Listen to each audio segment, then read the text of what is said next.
Tavra road ખાતે પંજાબી સમાજ દ્વારા લોહરી પર્વની હર્ષોલ્લાસભેર ઉજવણી. ભરૂચ શહેરની પૂર્વ પટ્ટીમાં આવેલા તવરા રોડ ખાતે પંજાબી સમાજ દ્વારા ઉત્તર ભારતનો લોકપ્રિય લોહરી પર્વ પરંપરાગત અને શ્રદ્ધાપૂર્વક ઉજવવામાં આવ્યો હતો. આ પ્રસંગે જિલ્લા ભાજપ પ્રમુખ પ્રકાશ મોદીએ વિશેષ ઉપસ્થિતિ આપી સમાજના લોકોને પર્વની શુભેચ્છાઓ પાઠવી હતી. શિયાળાની વિદાય અને નવી લણણીની મોસમની શરૂઆતના પ્રતીક સમાન આ તહેવારમાં પંજાબી પરિવારો મોટી સંખ્યામાં જોડાયા હતા.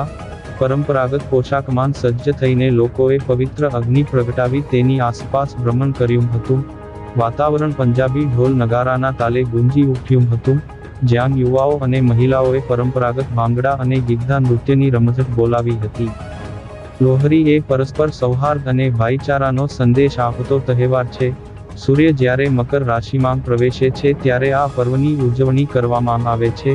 તવરા રોડ ખાતે આયોજિત આ કાર્યક્રમમાં પંજાબી સમાજના પરિવારોએ પરસ્પર મીઠાઈ વહેંચીને અને લોકગીતો ગાઈને ઉત્સવને યાદગાર બનાવ્યો હતો.